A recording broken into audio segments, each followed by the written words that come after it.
So what would happen if you smelt burnt toast, but you're not actually...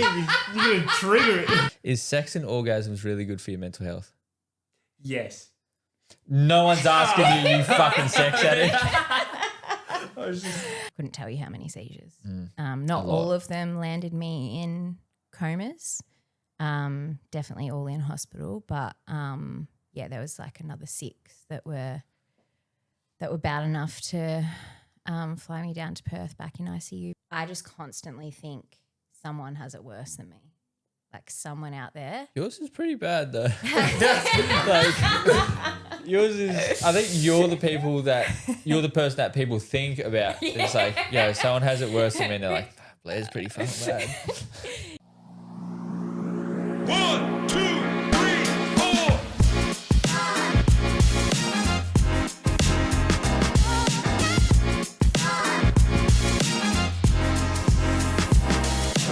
How are you doing mentally now?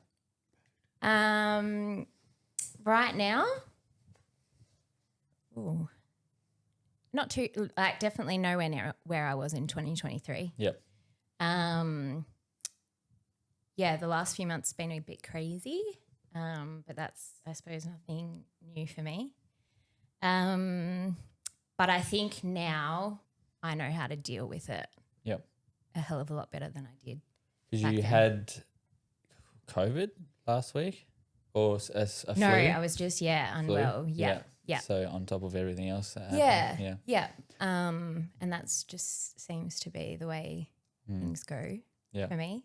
I just sort of expect what's the next thing. Yeah. What will next week bring? Well, hopefully nothing too crazy. We always say that. That would be nice. I think, and I'm just like, do make jokes and stuff about situations as well. I think that's probably a coping mechanism of mine. Yeah. Well, you're definitely in the right spot to make those type of jokes. That's for free. Yeah. But I mean, I don't think anything will really compare to the year that I had. Yeah. In 2023. Hence why I think my mental health was so bad then. Yeah. I don't know what I was saying now. We'll dive into 2023, I suppose. 2023. So my ex-husband and I split up at the start of 2023. I have 4 kids. So 2 from that marriage and 2 from a previous marriage. Which I don't know why I laugh about that. It's just 2 ex-husbands. So that marriage split happened, and it wasn't like a smooth transition. And sort of as we still hadn't sort of worked out how our new separate lives looked. And I was getting ready for work one morning. It was a Monday. And that's the last thing I remember. And luckily the kids' dad had come to pick them up to take them to school. Apparently I answered the door and said that I felt really odd. And I just, dropped on the floor and had a seizure. And obviously an ambulance was called and, they couldn't stop the seizure. So they ended up just loading me in and raced me down to the hospital. And, got to the hospital and they did everything they could and couldn't stop me from seizing either. So they put me in an induced coma and flew me to Perth. That was the Monday, and I woke up Thursday in ICU in Perth. What do you think caused the seizure? So I've been diagnosed with epilepsy since that happened. But according to, my specialist team, they have said that, people can go to 60 and not ever have a seizure and then have a seizure and suddenly they've got epilepsy. So a lot of people, you know, it's picked up as a kid. So that's why we think that, what do you mean at 33 years old you've suddenly got epilepsy? But I thought the same thing, like how do I suddenly have it? Isn't it something that you're like born with? But you can have the it can sort of lay dormant in your system, and things like stress, you know, trauma, things like that can set it off. So yeah, I guess their assumption is that it was obviously a really stressful time in life, and that's possibly what set it off. But yeah, there's no, they can't give you a definitive answer as to why. Did you have any type of issue with, like, because for anyone that doesn't know, what is epilepsy? So epilepsy is signal, like, something happens to like the signals in your brain get like thrown off, and it causes you to have seizures. There's different types of seizures. Mine are called what they call tonic-clonic, so full body shaking.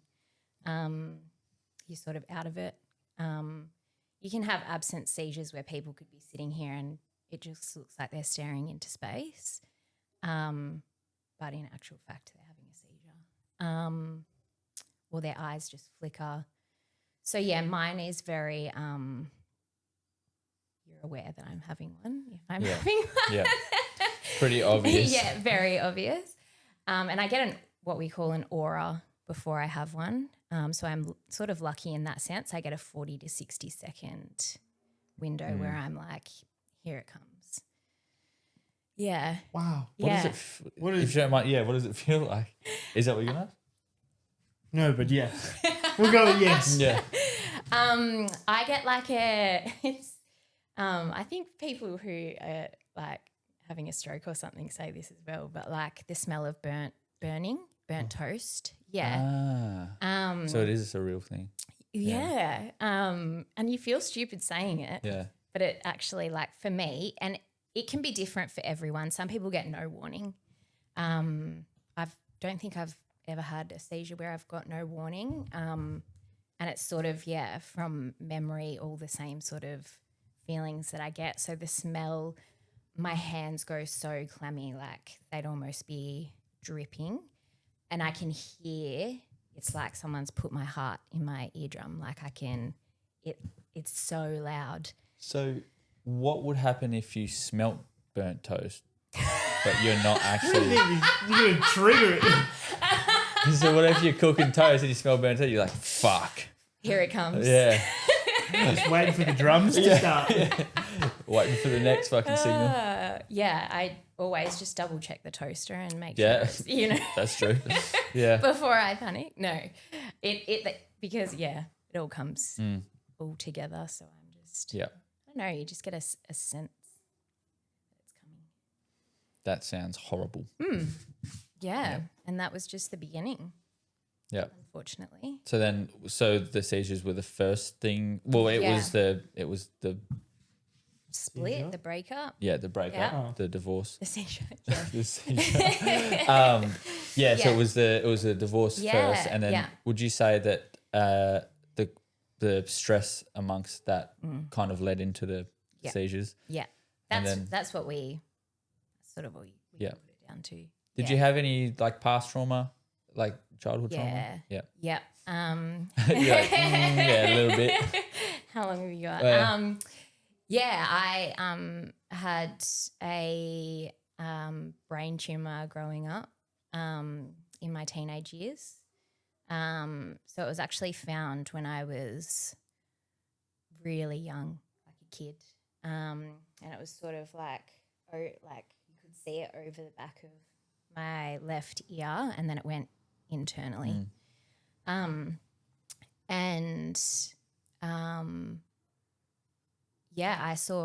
from Melbourne, so I've only been here 6 years only. I've been here 6 years. So I was over there and was under the care of some of the top one of the top surgeons at the Children's Hospital over there, and it was a vascular malformation, so not cancerous, but basically it's blood vessels that have formed the tumour. So it still grows, and the issue with those is that they're blood vessels. So it's not just a lump that you've got to take out. It makes it a bit more difficult, and the risk of bleeding out and things like that. And unfortunately, my facial nerve ran straight through the middle of mine. So it was also connected to my lymph nodes, and for years it was just left and just monitored with no real growth, which was great. And then I got to about 12, 13 and I started having really bad headaches. It had sort of started to grow then. I ended up having the part removed off the back. They could do that quite safely. So I had that done when I was in year 7. And and then unfortunately, through those teenage years, it grew and grew. And so I was going in and having treatment where they would put me under general anaesthetic and go and inject stuff into it to try and shrink it, because their opinion was that it was the absolute last resort to try and remove it. We tried this. So I think in the space of 2 years, I had 9 treatments. It was good. It did slow the growth. The last treatment, though, unfortunately damaged my facial nerve. So I had to be in intense physio a couple of times a week. Actually, it was more than that at the start, to relearn how to smile and open my mouth and you couldn't, stuff. You couldn't use your face at all? No. That's crazy. Yeah, wild. And that was probably about when I was like maybe 17. And then, it must have been 16 actually, because I got like sort of a year and a bit where things were really good and settled after, I'd done my physio and sort of got back to normal. And then I, finished school. I think I'd only been out of, finished school for like 6 months or something. I was doing a hairdressing apprenticeship and was leaving work one day and just like passed out in the car park and got to hospital and they did a scan and, it had grown quite significantly. The specialist just said, we're sort of out of options now. It's got to come out. Yeah. And there was massive risks with that surgery, especially because the treatment had already damaged that facial nerve just from trying to shrink it. So there was that, that risk, I suppose, that nerve would be completely damaged.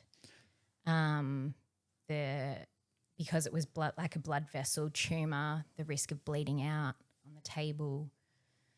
I didn't really have an option. That's fucking hectic. That is absolutely wild. So was there much shrinkage from the injections throughout that period? Yeah, they did help. Yeah. Yeah. But then in a year with nothing, it was back. Yeah, right. Yeah. So, I had it removed and lived to tell the tale, obviously, with no real facial damage. Well, you can still smile and Yeah. eat and stuff, which is great. I Not sucking food through a straw. So Yeah, that's was one of the questions that was going through my head. I was like, did you have to? Yeah. Just full straw it. Yeah. That's crazy. Yeah. So yeah, that's, that was my childhood or teenage years. That was your intro to life. Yeah. And then I had my eldest when I was 19.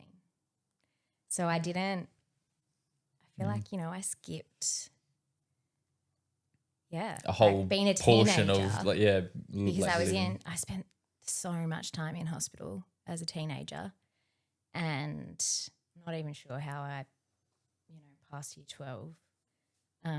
You're doing one better than me. I didn't even graduate. Oh, loser. So It's not Crazy. necessary. I did nothing with it. bitch ass. Yeah. So, and then, straight out of school, did half a hairdressing apprenticeship. And then, I was pregnant at 19. Fun stuff. Yeah. How So fun you is were, it? yeah. Yeah. We had. Oh, well, wow. I wasn't.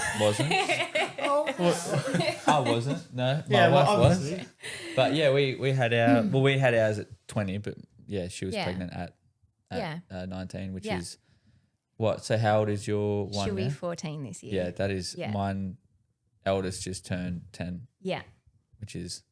It's wild. Any hey? tips for a dad?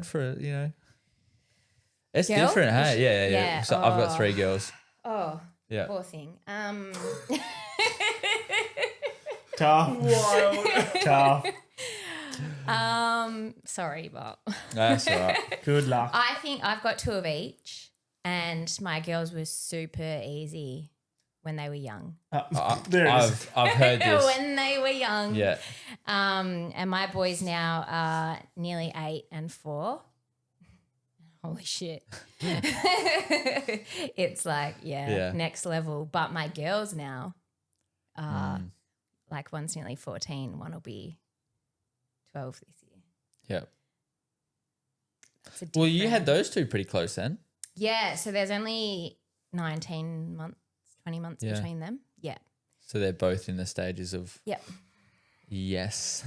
Yep. Great. Yeah. I think I still have that young side of her still there, I Yeah. think. And I think that's what I'm still trying to Yeah. hold And on to. that's what my eldest is, like, she's not immature for her age, but she's not, I think, and that's a whole other topic, but kids these days are totally different to Yeah. when I was that age. Oh, 100%. You're one of them. Yeah. Fucking weirdo. Oh, what the hell? Child. I'm older than JV. But yeah, she's still quite on that younger end of the scale. I'm thankful for that. Because she's still like, oh no, I'm not really interested in boys. Thank God. Oh, yeah. Thank God. But my other one, who's not even 12 yet, she's a different story. Yeah. And I said from the day she was born, she was going to be my, Yeah. karma child Yeah. from being a little shit myself. Mm. And yeah. Kids are fun. Yeah. Yeah. Kids are a different story, I think. Oh, yeah. Yeah. So, So, yeah, like that's, I had trauma from back then. yeah. And I had a family where you made everything seem fine, even if it wasn't. You made out to everyone that everything was perfect in life. But inside it's Yeah. like a fucking storm. Yeah. Like never talk about what happens behind closed doors, never let anyone see that there's a struggle or an issue. Obviously people knew I was in hospital and whatever, but doctors and stuff would ask me all the time, do you need to speak to a counsellor? Like, it's a lot. But yeah, I guess, back then you're like my mum was sort of advocating for me because I was a child. And she'd be like, no, it's fine. Yeah. And I think because that generation, it was unheard of to go and to see someone and speak about your problems. Like you just deal with it. So she was in that mindset. So how did you deal with it if you can remember, how did you? It didn't. I just you're probably right. Like I probably didn't. Just kind of pushed it down. Yeah, and I just was sort of like, oh well, like it is what it is, and you have to get on with it. But when I think back about it, like just when I said a few minutes ago, like that was my teenage years. Like, you know, like everyone's off partying and doing all that stuff.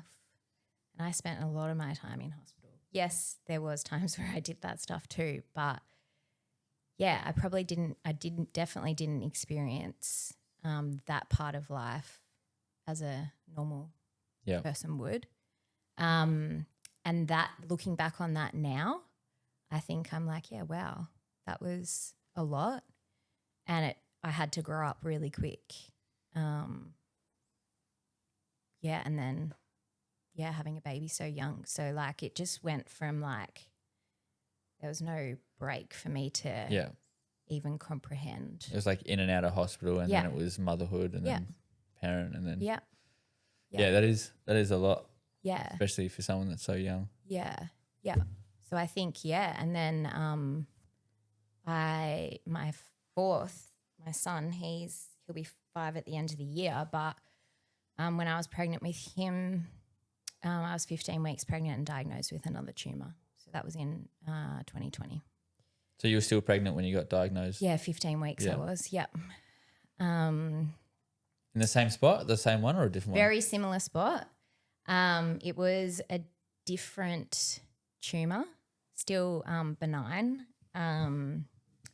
but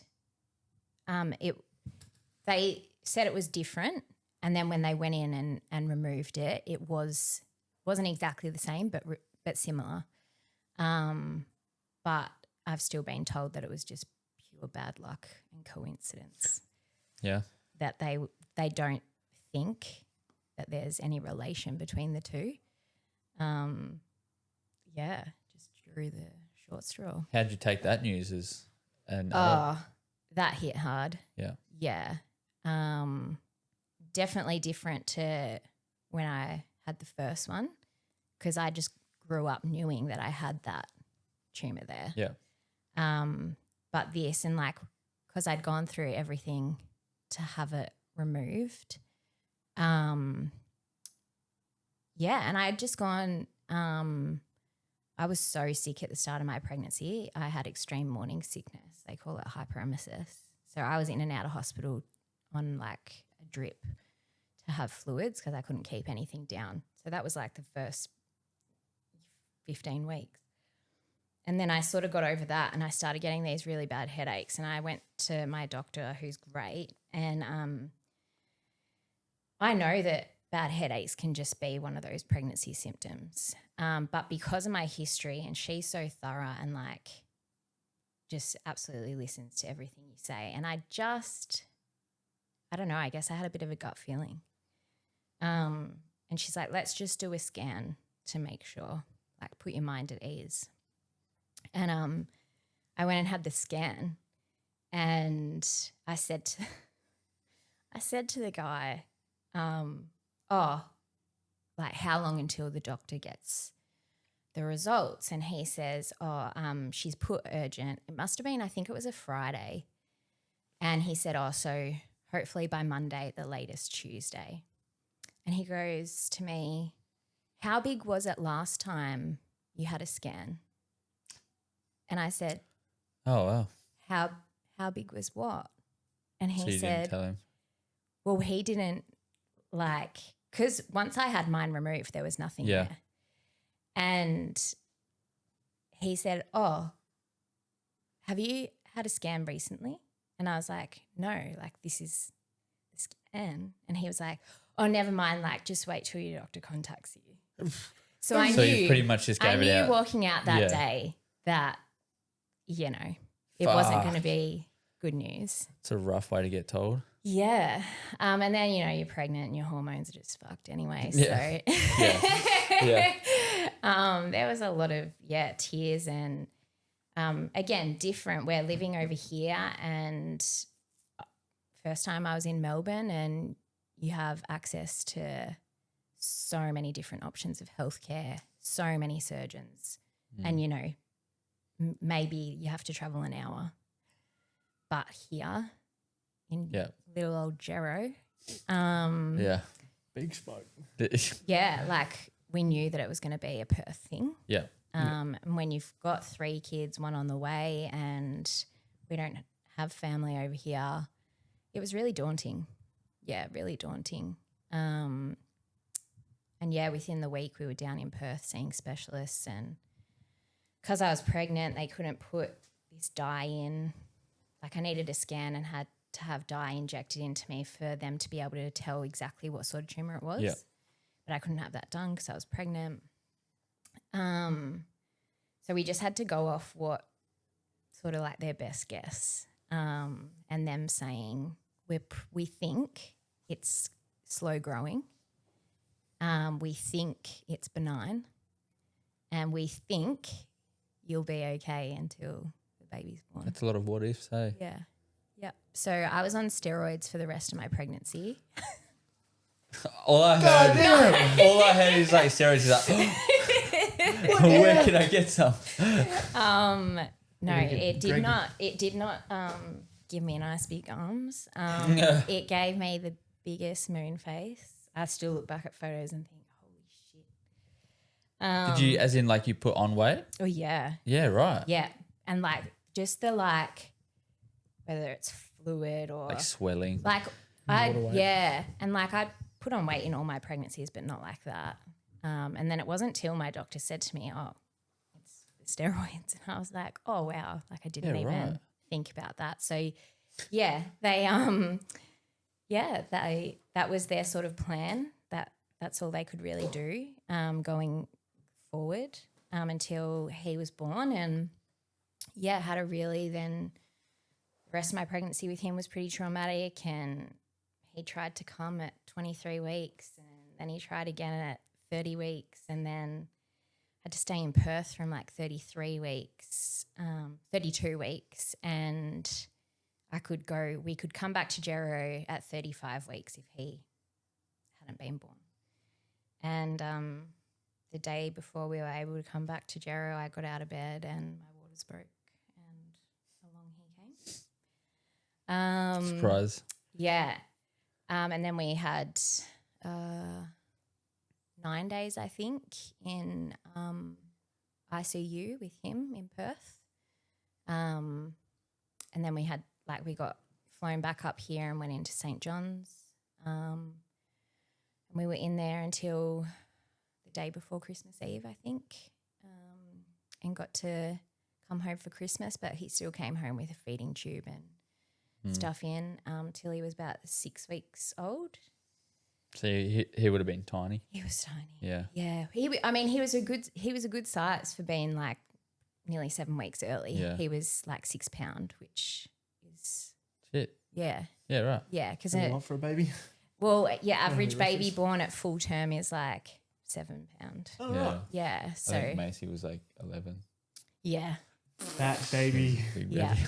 Big head. That was me when I was born. I'm like, Jesus. Yeah. Yeah, so that all happened, and then the focus was on surgery for me. So you had to go that whole time because they obviously couldn't put you under. That would have been Yeah, something it was different rough. to have the pregnancy, Yep. have the brain tumor. Yep. Yep. How did you deal with that mentally? Again, I probably didn't. Just back Keep to the pushing normal on. route. Yeah. Yeah, and that's, where if I could go back in time and if I had advice for anyone, it would be do not do that. Yeah. Yeah. It's probably not the best thing. Because, yeah, I think that's, when we get to 2023, that's just probably life just caught up with me, really. So is that so the boy was born 2022, Yeah, end of Taj 2022? was born Taj. I end felt of- weird saying boy. Sorry, the I kid. don't think I said his name. Yeah, Taj was born at the end of 2020, December 2020.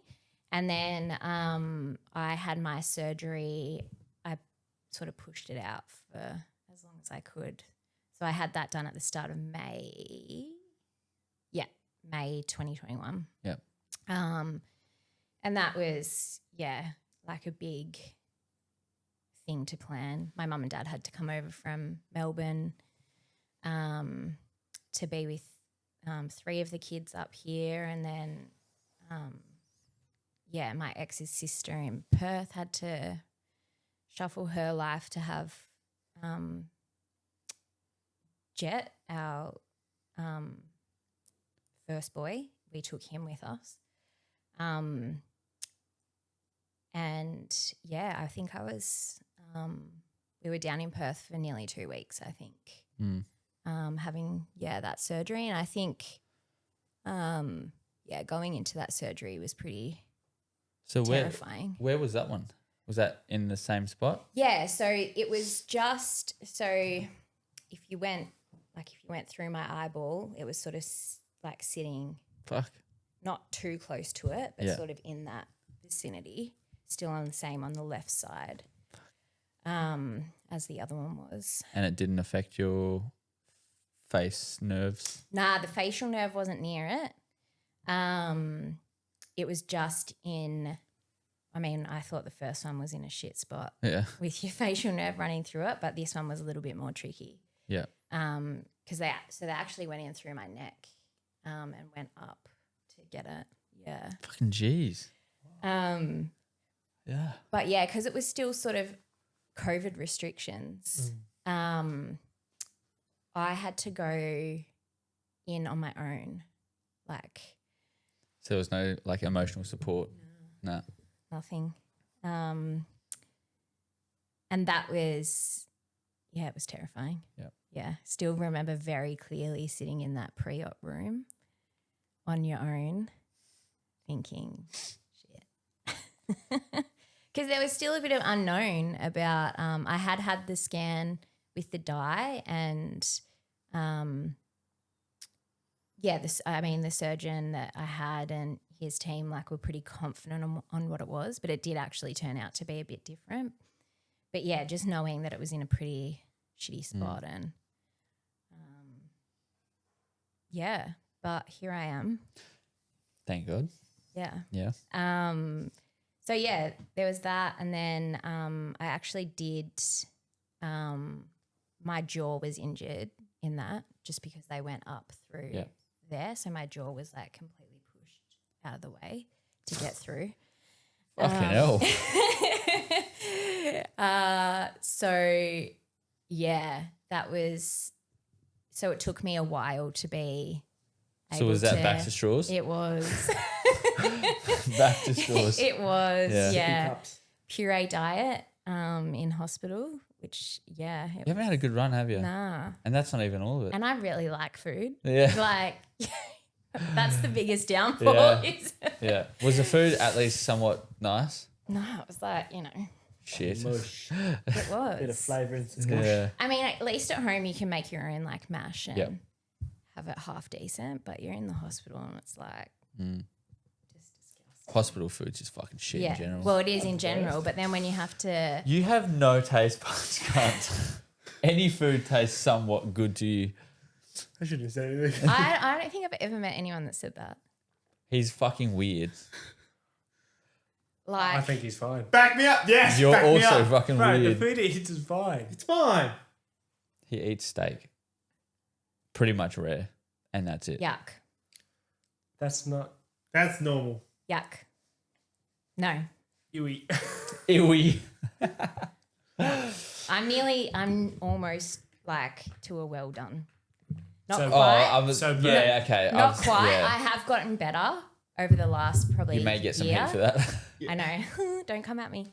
I have gotten better, but too red. Yeah. I just get tired waiting for it to cook. I'd rather eat it quicker than face me. do you actually enjoy it? Yeah. Okay. Yeah. Getting that brain tumor? Yep, had that out. Recovered from that.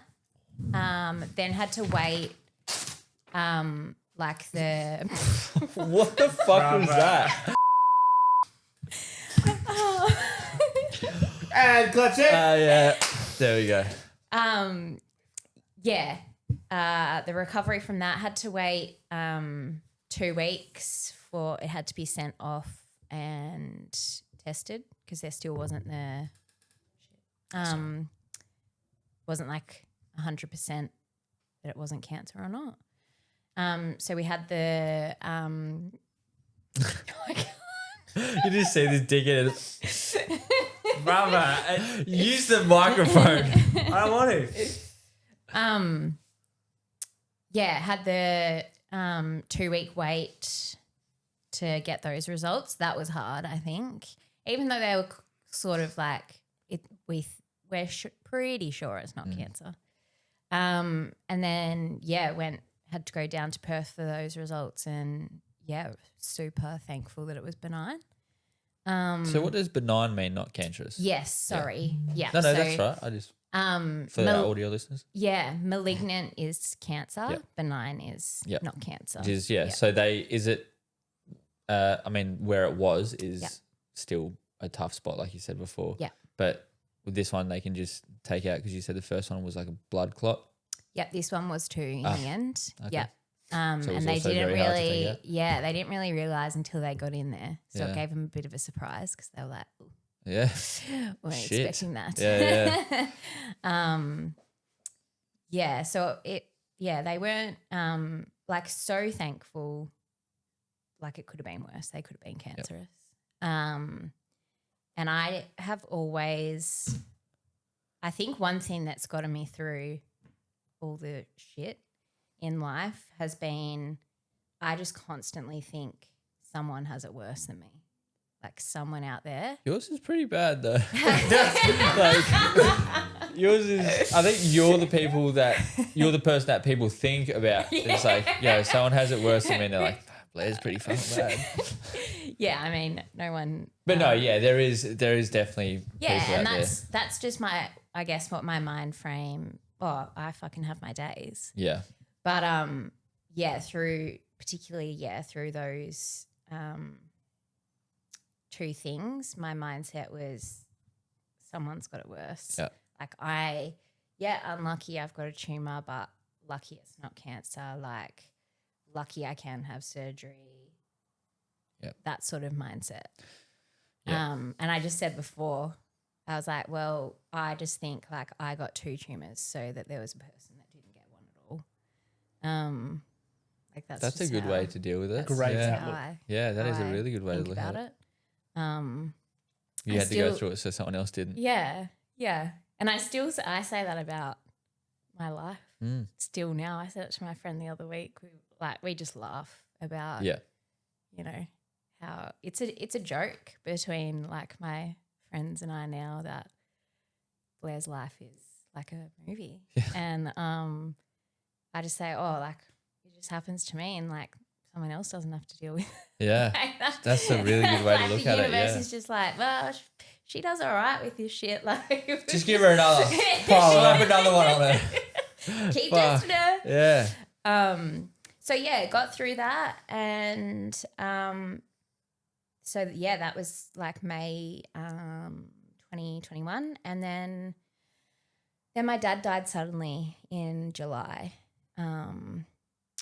of 21, and he had been over to help when I had my surgery and my recovery and stuff, and then he had a heart attack in the park, and I shouldn't laugh about that. It's not funny. Why are you laughing? I thought you were laughing. I didn't laugh. There was a smirk. Just like she said, he had it so someone else didn't. Yeah. Oh, Nico.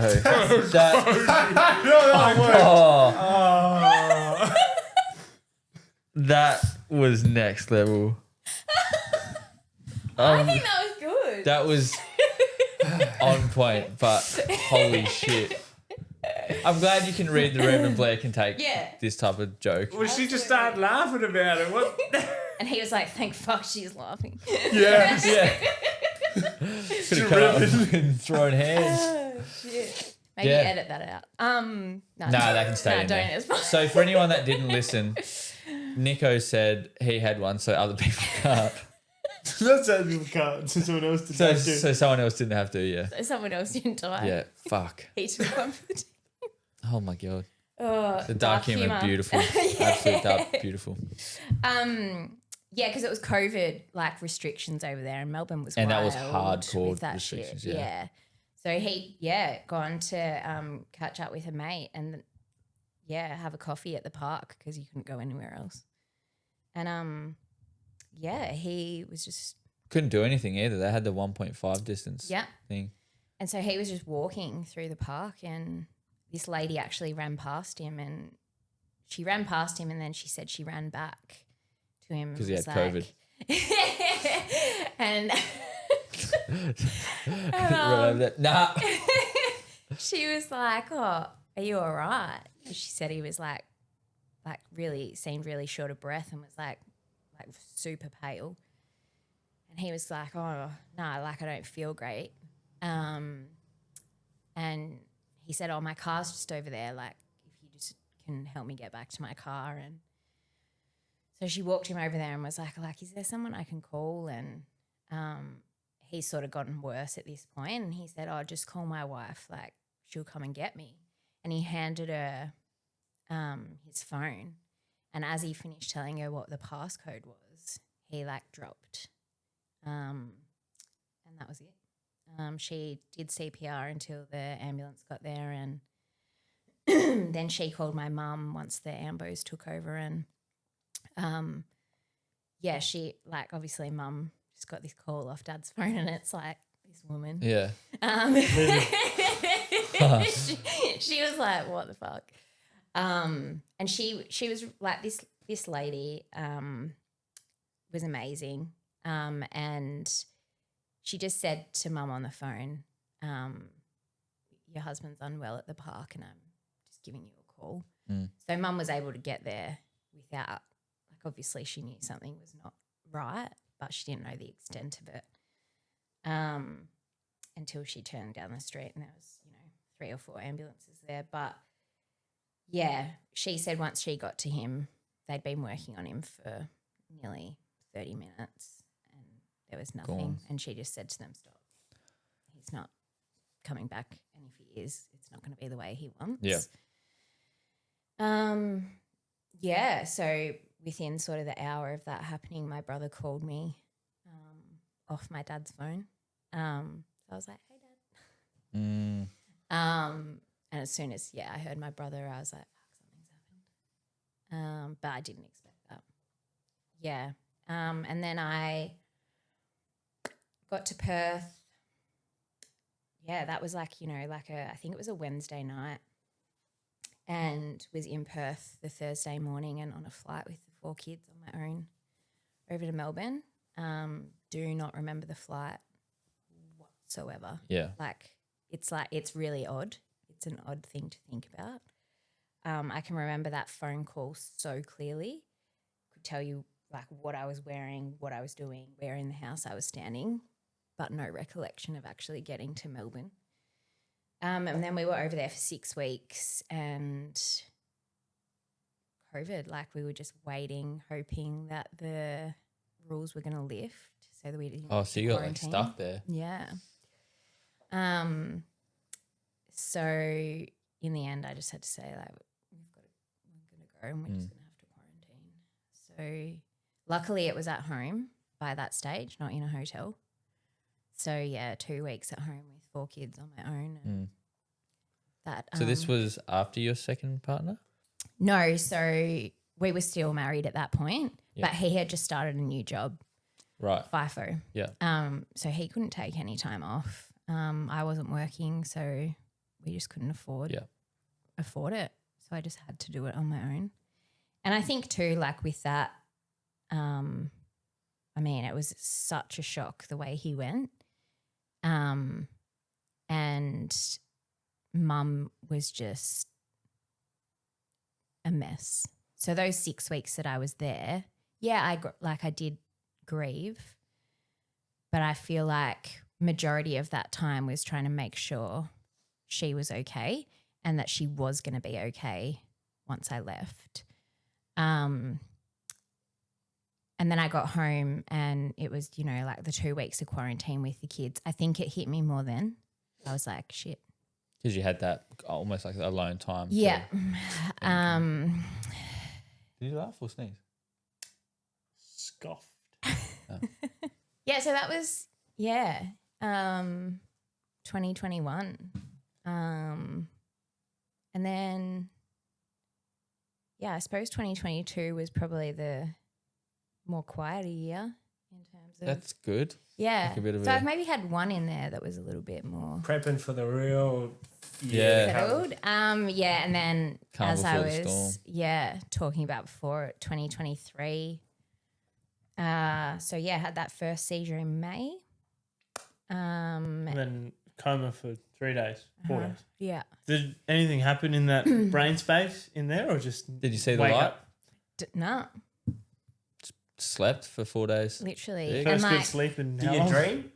no, I don't. Like the last thing for me that I can remember is getting ready for work on that Monday. And you know, like they say, oh, you know, when you see on the TV and they're like, talk to them, they can hear you. I don't fucking know what anyone said. Fucking slept for 4 days. What? I Like, woke up and I'm like, shit, now I gotta go back to work. Woke up, finished getting ready.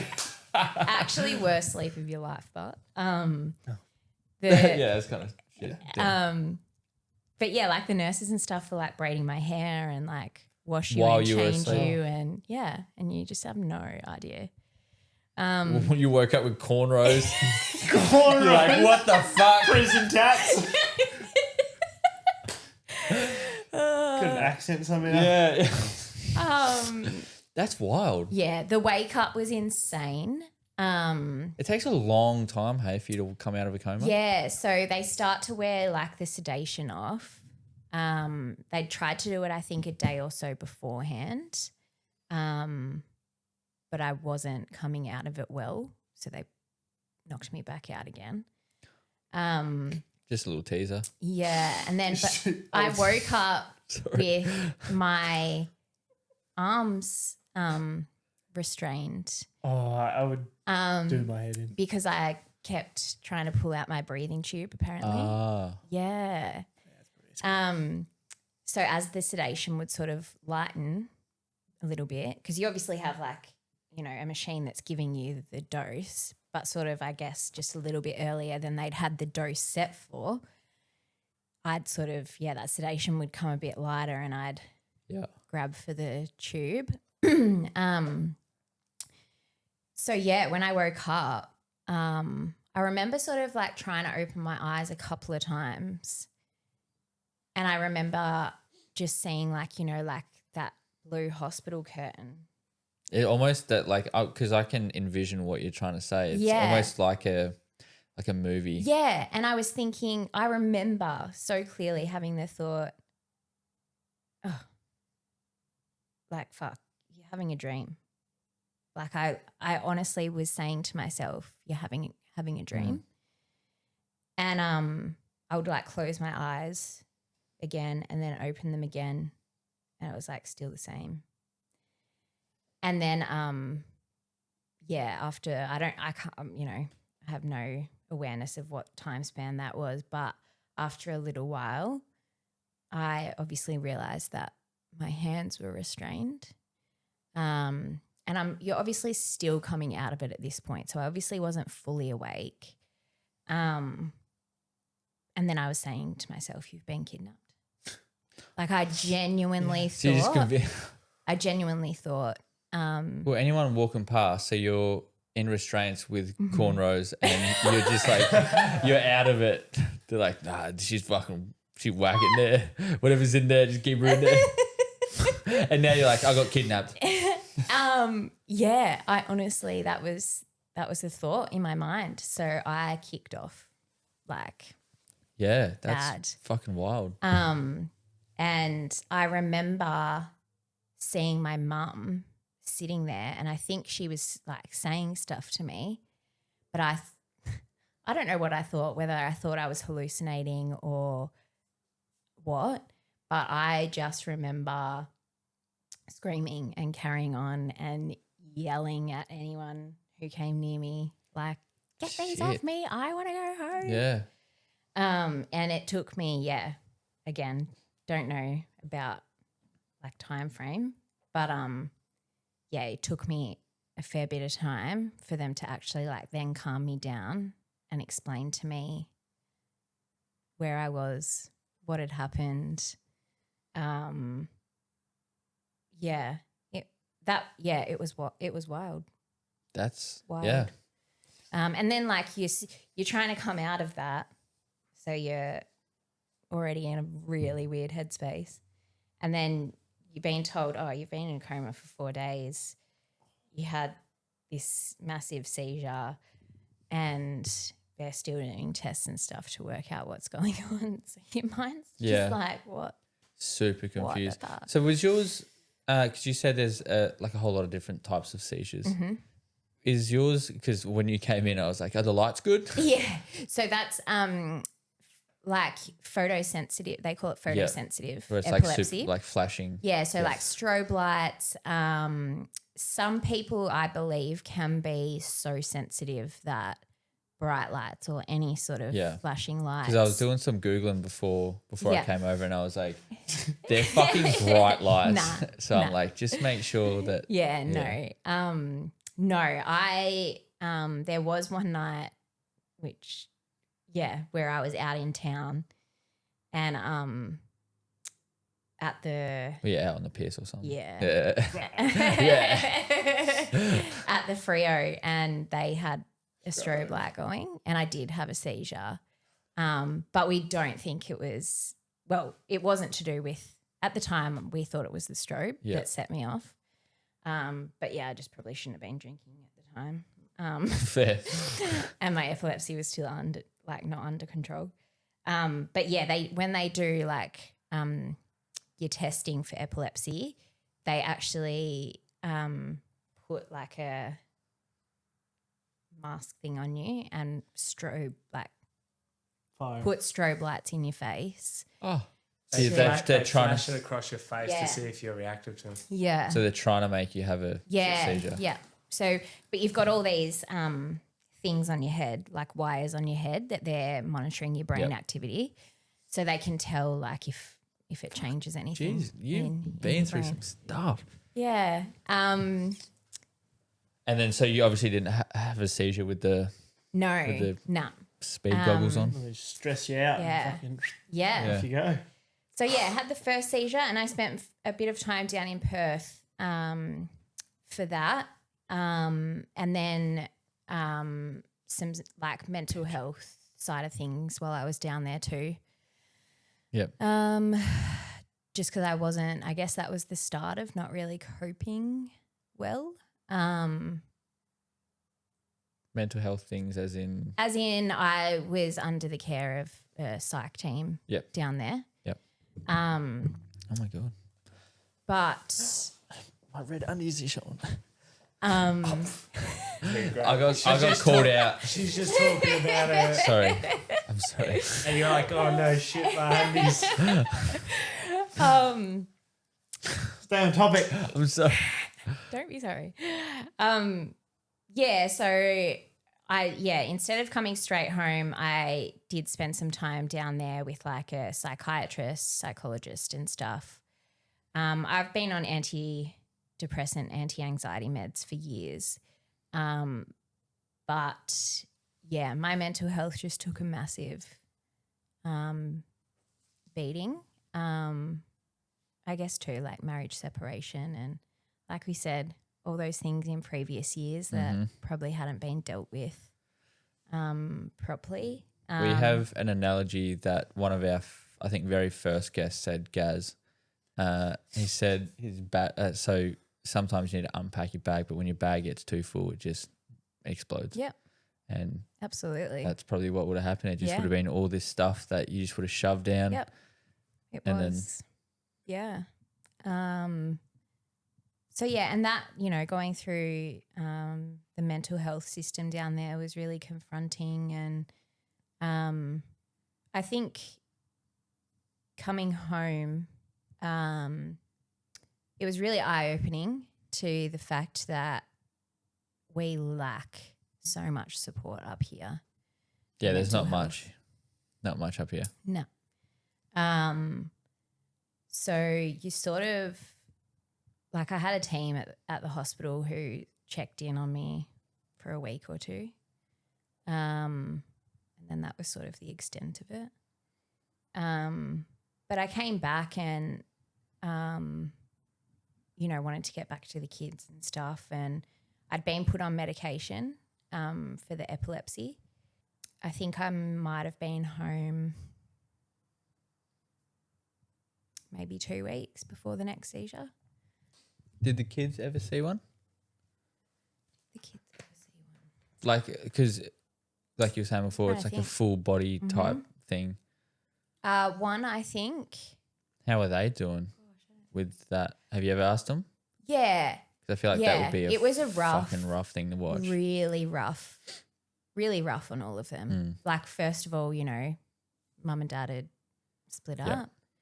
And then all of a sudden mum's gone for a few weeks and I come back and I can't drive and I can't be left alone with them, and everything that had sort of started to be planned out in terms of custody of the kids and living arrangements and stuff was all just put on hold. Yep. So yeah, it threw not only me but absolutely the kids as well. I think I said to you when I sent that message.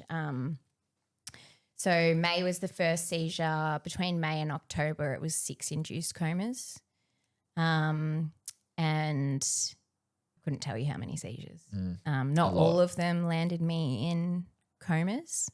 Definitely all in hospital, but there was like another 6 that were bad enough to fly me down to Perth back in ICU for a few days. Do you have a service dog?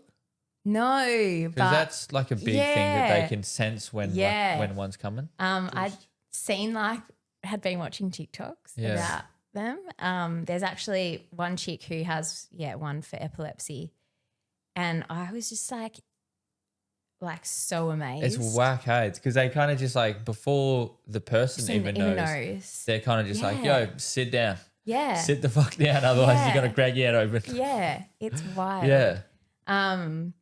But yeah, I was like, could I go down the road of applying for one to get one of them?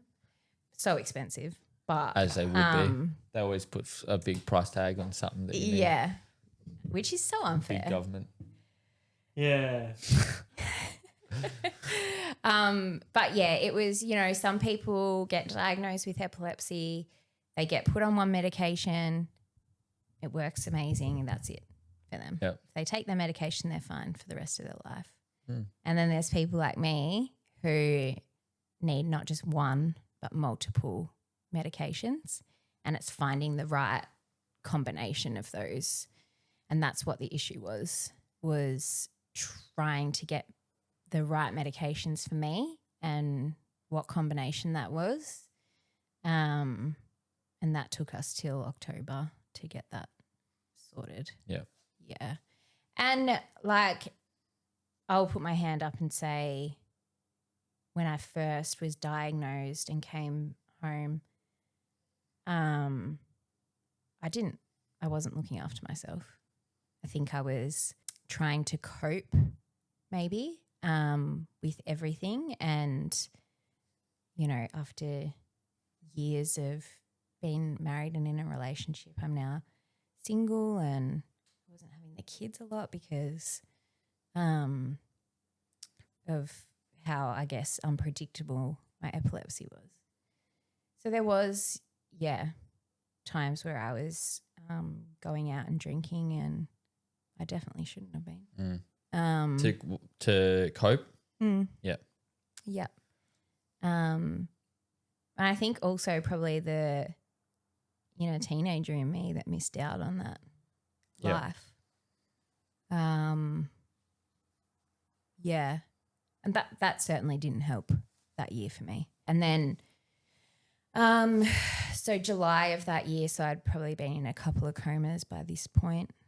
I'd moved in with a friend because we couldn't really work out a solution with the kids in terms of me being able to have them safely.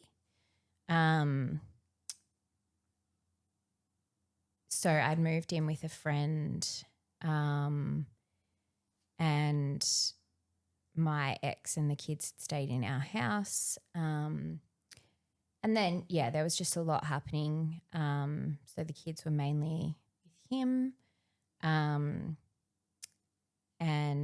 like I said, I just wasn't coping. And I thought to myself, I'm never going to get my kids back. Yeah, people just didn't know how bad a place I was in. And I don't think I knew until that day came and something had happened and I was meant to see the kids and then I wasn't. And that was it. Sent you. Yeah. And I was like, I'm not doing this anymore.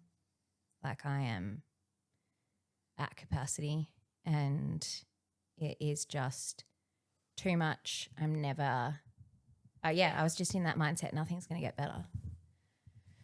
This is how it's going to be. And I guess a bit of like self-pity, like how much more can one person take? I what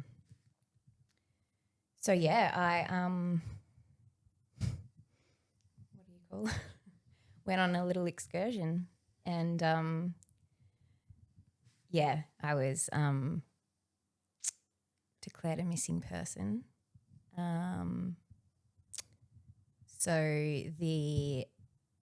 My face was everywhere. Missing person. And I had it like so well planned out in my head because I was like, you have to be missing for 24 hours for any sort of, police involvement or anything like that. But because there was a few things and then there was concern for my welfare, so it happened very quickly. I had no idea, obviously. And it became a really public thing, especially in this town. Nothing, even if something in your life happens and it's not public, if you tell the wrong person, then everyone Spreads knows like about it. wildfire. Oh, it actually drives me wild. But it was unfortunately a really public thing, and I was lucky enough that I didn't go through with my plan, and I was found and taken up to hospital and stuff. And I think that was almost a wake-up call for me that I had gotten to that point. I remember the next day thinking, fuck. So what was your plan? So I went down to Tarcoola Beach and I had, obviously from being in hospital, I had a lot of medication and I had looked into what I could take and how much. So you done some research beforehand. Yeah. So you were fully. Yep, committed. Yep. Did that ever scare you? The fact that you were actually doing research to. Not at the time. Yeah. Because at You the were time just I was so like, there's no other way. Like there is no other way. And yes, I had amazing friends and support. But at the same time, you're thinking to yourself, they have their own lives. And I feel like such a burden because of how much help and support I'm needing right now. So it was just all those things. And at the time, and I mean, it all happened in a really small space of time. Like it wasn't on the day thing, but it was like a switch flicked. And whether subconsciously I had been thinking for like a few days or whatever beforehand. But like I said, that one thing that day, and that just, I was like, no, I'm done. if this is how it's going to be, I cannot. Yeah, and so I remember thinking the next day, fuck, that's how did I? Did it scare you out the next day? Yeah. Yeah. Yeah. And like I went down to the beach with that medication, and my plan was to take it and then just go out into the water. I am like such an ocean beach lover. And I just like could look at the water for hours. So that was my plan. And we're talking like, must have been like June or July. So I was like, oh, there won't really be anyone down there. But I got down there and there was like sort of a handful of surfers in the water. So I just sat up in the dunes because I was like, I have to wait now. And hours went by. And as those hours went by, all I kept coming back to was, you know, at the start I was in the mindset of I'm doing my kids a favor. Like that's how I was thinking. I'm doing everyone a favor. I remember that being like a number one thought, that this is what is best for everyone, that I am just, no one has to even think about me anymore. And then, as time went on,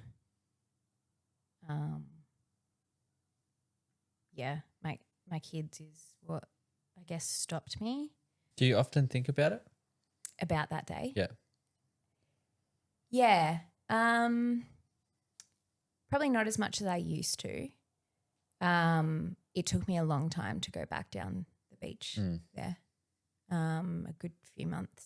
I remember very clearly the day that I first went back down there. Would you say now you don't feel that pressure of a burden from things, or it's a lot less? It's just less, or do you have coping, like, just, you know? I do, like, I try as best I can to just get through on my own if I can. Yeah. But I am definitely better at reaching out to people, I suppose, or saying to people, I'm shit at the moment, or I do need some help, or can you come over? Yeah. And I think realizing too that and maybe this comes back to trauma from past friendships or something, and it probably does, like now thinking about it and talking about it, but where you sort of feel like, oh, you would do that for them, but they wouldn't do that for you, kind of thing.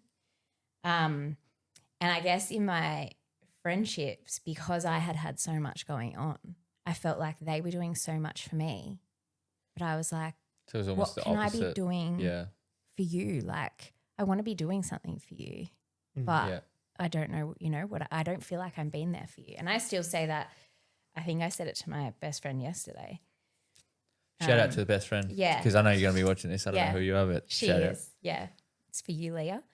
Yeah. She said to me yesterday, she's like, oh, I appreciate you. And I was like, what for? Like, you're literally carrying me through recently. And she was like, don't be silly. And I was like, well, I just have that feeling of like, I don't do much for you. Yeah. And she was like, you're there and you listen, and a lot of the time that's just all you need to do. Yeah. And so I think that, I am coming to that realization too, and knowing that the people I do have in my life want to be there. I think that's a big thing, is knowing that the people that I have in my life now want to be there and they're helping because they want to help. But yeah, definitely I think I'll still always feel that bit of guilt of having to need that struggle of accepting help and not giving anything back in return. Yeah, I like that. Just but as soon as I can give something back, or Sorry. It is. Yeah, I don't know, maybe obviously my friends know what sort of person I am, and if they were in any sort of situation, I'd be the first one. I've got a very out-of-pocket question. Go. And I feel like and I feel like you're the type of person it's really good to ask. Okay. Is sex and orgasms really good for your mental health? Yes. No one's asking you, you fucking sex addict. All right, so the big question. Go The on. big question, the big answer, the one that we've been leading up for. Dun, dun, dun. I would say yes, it does help, but What the fuck was that? I'm not the only one. it's a real, like, everyone's different, I suppose, but it's getting really personal. When you're for me, when you're fucking low like that, it's not really what you're thinking about. Oh, it'd be the last thing Yeah. you're fucking thinking Yeah. of, yeah. But yes. But if you're having like a shit day and rubbing one out feels good. I try not to laugh and say I only said that. The only reason why I'm bringing this up, right, and for anyone, if just in case that cut off, I asked, is sex and orgasm good for mental health? The reason why I bring it up is because a few weeks ago we had Nikki on and she is, I'm pretty sure, a sex addict. Ascetic. And she said that, like, right before she goes on stage, well, not right before, but like When she's backstage. like if she's feeling nervous about the show or if she's having like a super shit day, she'll just fucking smash one out and Yeah, right. and she feels awesome. Yeah, okay. So that might be a condition, but yeah, no, I think, I mean, yeah, Yeah. Lost for words. yes, I agree. Like, it's just getting to that point where you're like, actually, that's what I'll do. yeah. Because when you're low like that, you're just like, fuck. Yeah.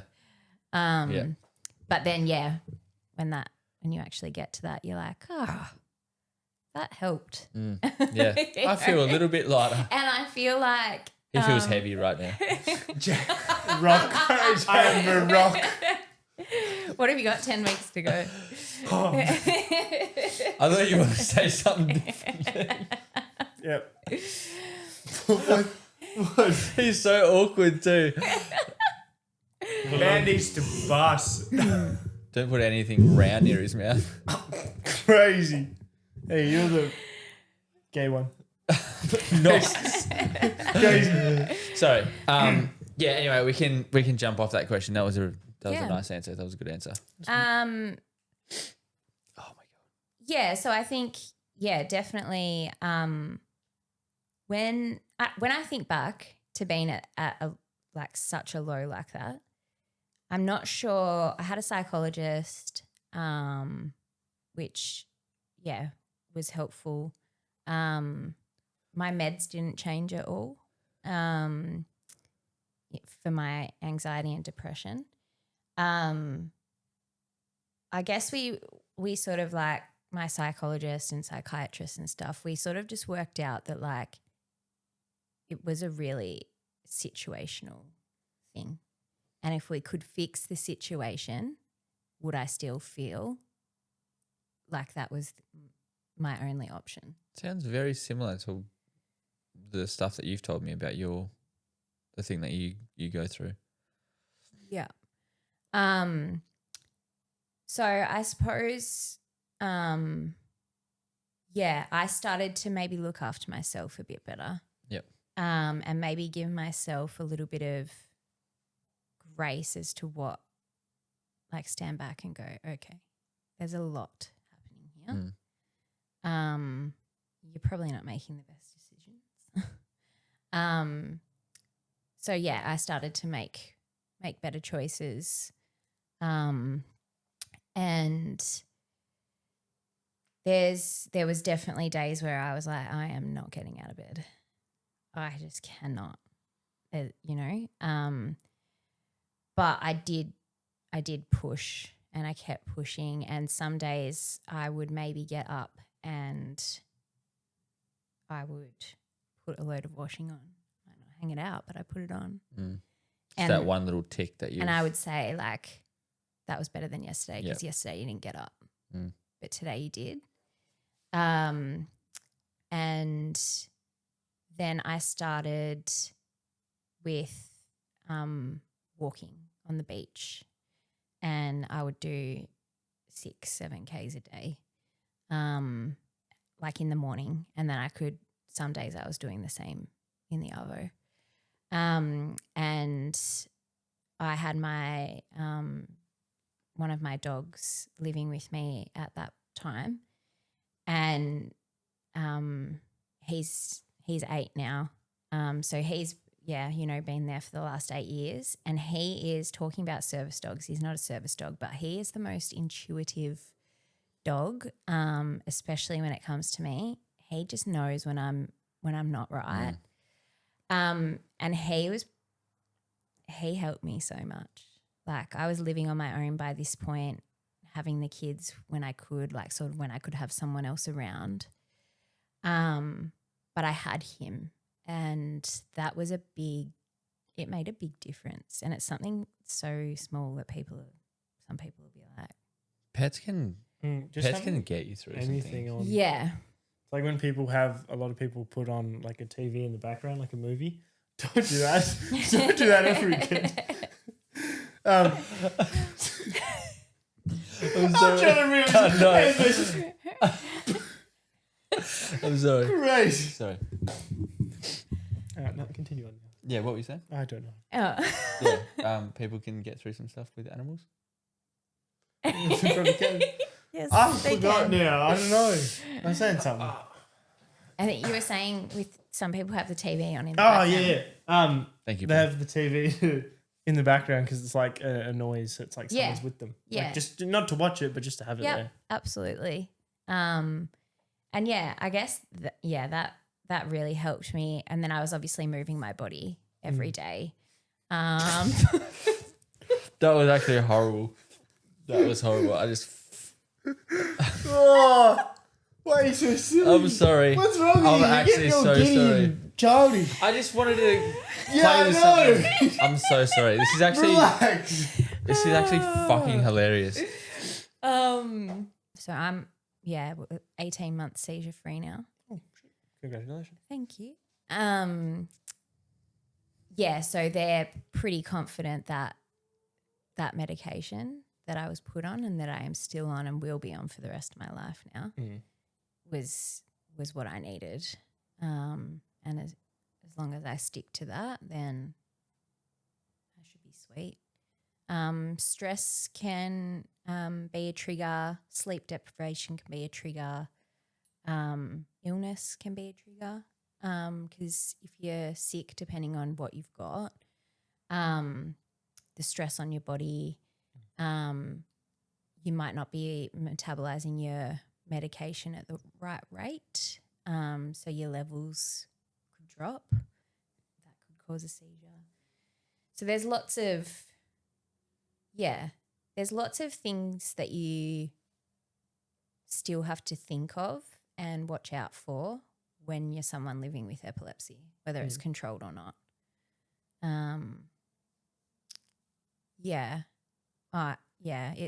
It's always in the back of your mind. I mean, for that whole year of 2023, it was very much a common thought of me going to bed and thinking, will I have a seizure in the night and no one's here? So that's a scary thought. Yeah, because there is I can't think of the right acronym for it right now, but it's sudden death in people with epilepsy.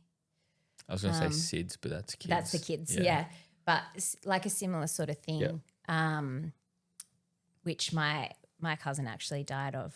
She had epilepsy her whole life, and then she was in her 30s and had a seizure and died. so that, you know, that's always something that'll be in the back of my mind.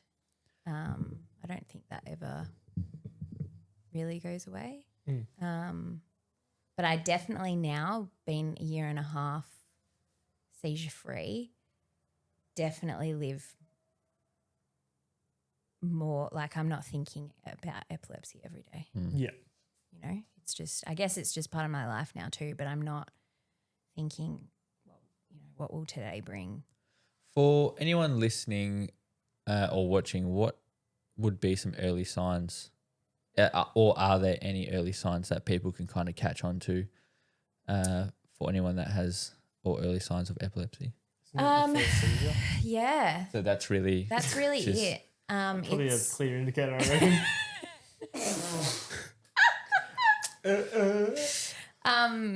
unless you're having, you motherfucker.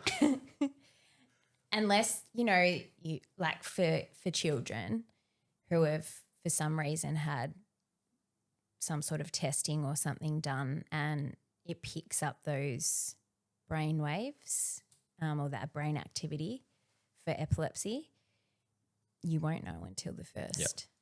Yep. So there's no real seizure. signs at all. That made me look dumb, you bitch. Yep. We answered Fuck this you. well before. Did we? Yes. Did we?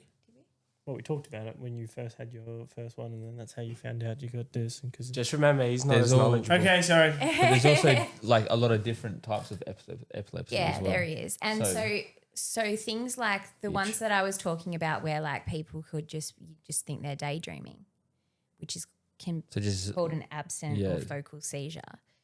And it would only be if you like tried to snap them out of it.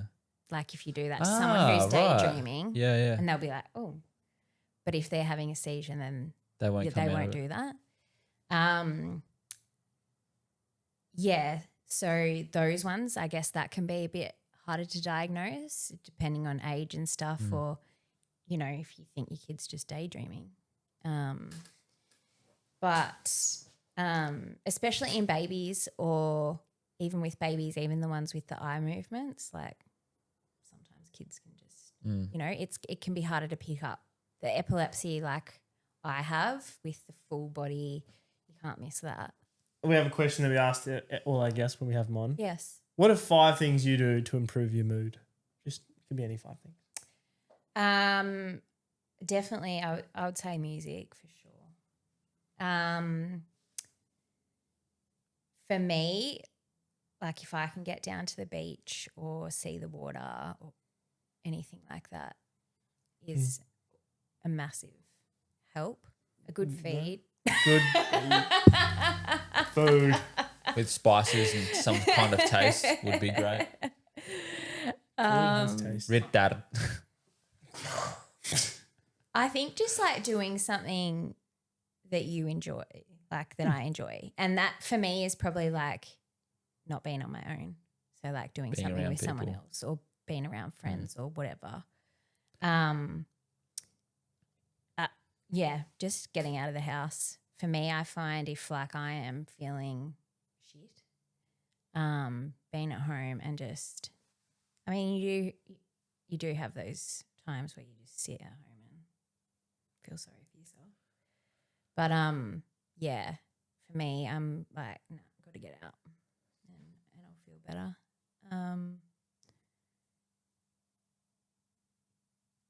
Yeah, and I think too, just like I guess allowing yourself or acknowledging that the way you are feeling, like Yep.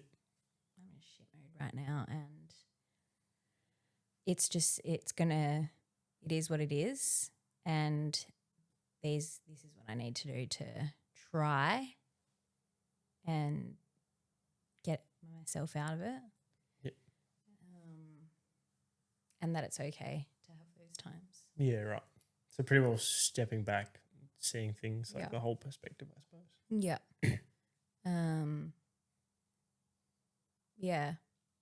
Just having that person, I suppose, too, that, you know, I am lucky that I have more than one friend that I could just message. Yeah, shout out again. Yeah, shout out to you all. That I could say, I feel rough, or today was a shit day. It is good to have that circle where you can Yeah. And I just think talk. too, like if you're, not going home, there's like you go home, you've had a shit day, you're in a shitty mood, and you go home and there's no one there. That can be worse because you just like sometimes. I knew you were gonna like do something. You're predictable. You're boring. Do something else. I'll just get up, kick the fucking table, drive off. Any advice for anyone that is going through some type of hardship? One of the things I would have to say is around people's opinions, mindset, judgment. It's a big thing, especially like when it comes to mental health. And I know we are moving in the right direction in terms of a society where it's more accepted and more understanding. But there's still so many people who just think it's not a thing or it's not valid, and you judged for it. I think I said in my message to you that what happened with me in 2023, because it was a public thing, and that's why I'm happy to come on here and chat about it. It's still spoken about now, and not by people who, are in my life necessarily. But if someone says, oh, like I met this chick Blair, they're like, oh, that's the chick who... We must all live under a rock.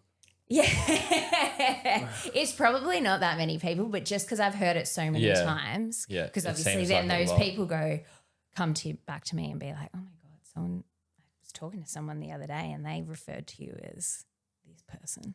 Yeah, right. So I think, and then, 2 years down the track and people are still talking about it and you're just like, really? Well, I know what you can do is if someone ever brings it up, just refer them to the Intersect Podcast, episode 43, and they will be able to know all the details. So I think too, as hard as it can be, is just switching off from the opinions, the judgment. People have no idea what's going on in someone else's life. And like I said before, I don't think even the closest people to me knew how low I was at my lowest point. So you just never know. So I think, just push forward and know that you are not alone. And it's so cliche and everyone says it, but it is true. And you will, and if your mental health is bad, you could possibly get to a point where you honestly think you are alone. I was there. But it's like that you can find some sort of outlet to reach out to. I just think that's so important. Because no one should ever get to that point. Yeah. I just think don't put yourself in situations that you know are bad for your mental health. Been there, done that. Yep. Whether that's like friendships or you're going out or whatever, having a big weekend when you know you're in a shit headspace already. Just surrounding yourself with people who are again, I keep bringing it back to the people that you surround yourself with and stuff. But for me, that's so important. Surrounding yourself with the right people, and just talking to anyone. You don't sound stupid. That was good. Yep. Beautiful. That was good. Well said. Yep.